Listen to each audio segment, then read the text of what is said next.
Hai, Assalamualaikum dan selamat sejahtera murid-murid. Mari belajar Bahasa Melayu tahun 1. Fokus pembelajaran kita pada hari ini adalah tata bahasa iaitu kata perintah.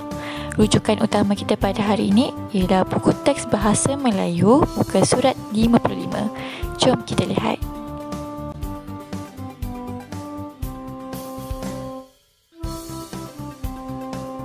Baiklah, objektif PDPR hari ini ialah murid dapat menggunakan konteks sekurang-kurangnya 1 hingga 2 kata perintah dengan betul.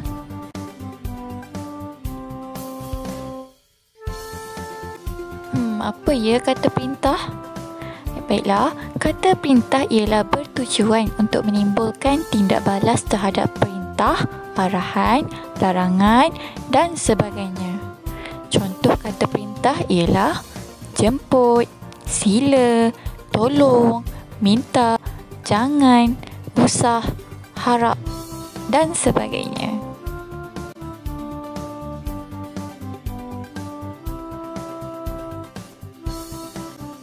Baiklah, jom kita lihat contoh kata perintah beserta contoh ayat bersesuaian dengannya. Okey, pertama adalah jemput. Jemput digunakan untuk mengajak atau mengundang atau juga mempelawa. Contoh ayat, jemput makan. Okey, kata perintah yang kedua adalah minta. Bermaksud mahu akan sesuatu. Contoh ayatnya, minta semua peserta bersedia. Okey. Kata perintah yang ketiga ialah tolong. Tolong digunakan untuk meminta bantuan. Okay, contoh ayat ialah tolong saya susun kerusi.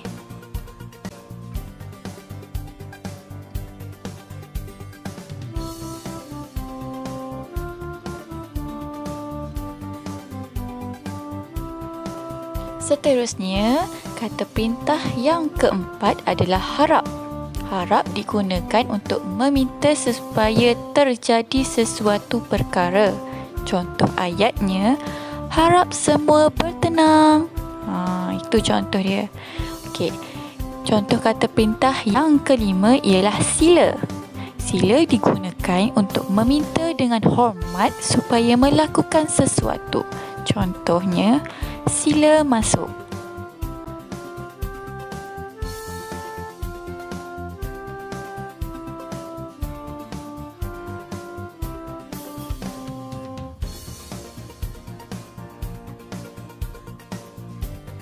Kata perintah jangan pula digunakan untuk melarang melakukan sesuatu. Contoh ayat jangan adalah jangan sentuh itu. Seterusnya, yang akhir sekali, kata perintah usah. Usah digunakan untuk jangan melakukan sesuatu. Contoh ayatnya adalah usah kamu fikirkan kisah lalu.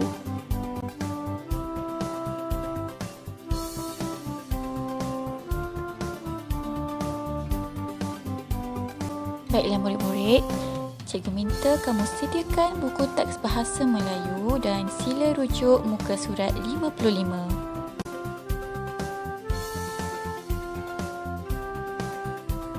Baiklah, dalam buku teks Bahasa Melayu muka surat 55 ini kita dapat lihat situasi satu perlawanan bola sepak dekat padang. Okey, kita tengok kata perintah yang pertama iaitu sila, di mana seorang murid mempelawa cikgunya untuk duduk. Contoh ayat adalah sila duduk di sini cikgu. Nampak kan? Sila digunakan untuk mempelawa atau mengajak dengan hormat. Baiklah, kita pergi tengok kata perintah yang kedua iaitu jangan. Okey, jangan biarkan dia terlepas. Jangan digunakan di sini adalah larangan ataupun arahan daripada pemain kepada rakannya semasa perlawanan itu.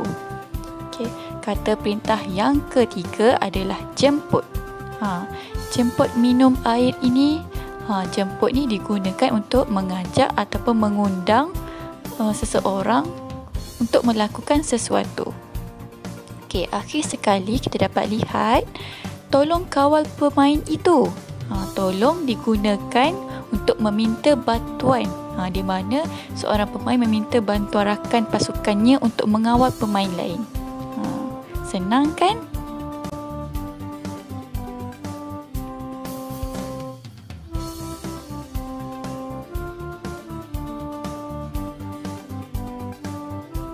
Baiklah murid-murid, jom kita pergi ke sesi uji minda. Itu kita akan jawab soalan bersama-sama.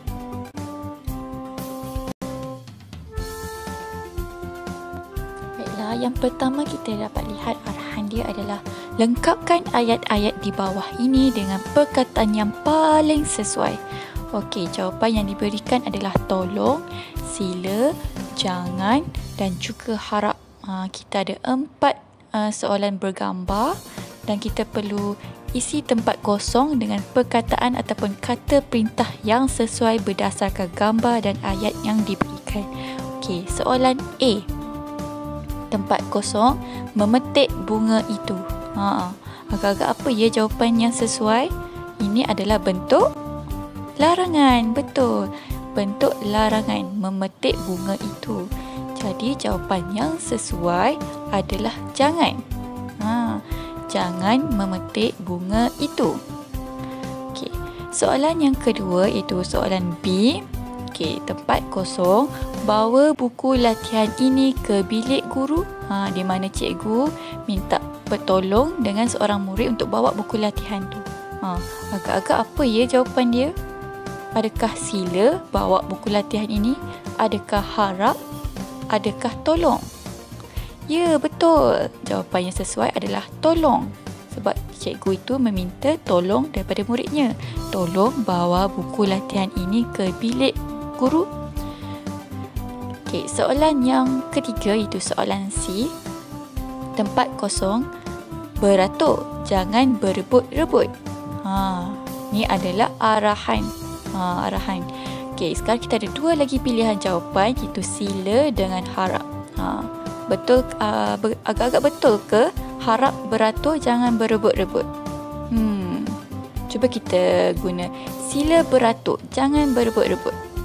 Ya, betul. Jawapan di sini yang sesuai adalah sila. Sila beratur jangan berebut-rebut.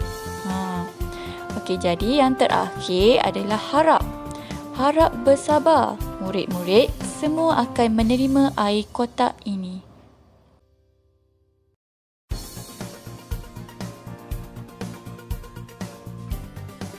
Baiklah murid-murid, tamat sudah sesi PDPR kita pada hari ini. Cikgu harap kamu semua dapat memahami dan juga menguasai topik pembelajaran kita pada hari ini. Terima kasih, jumpa lagi.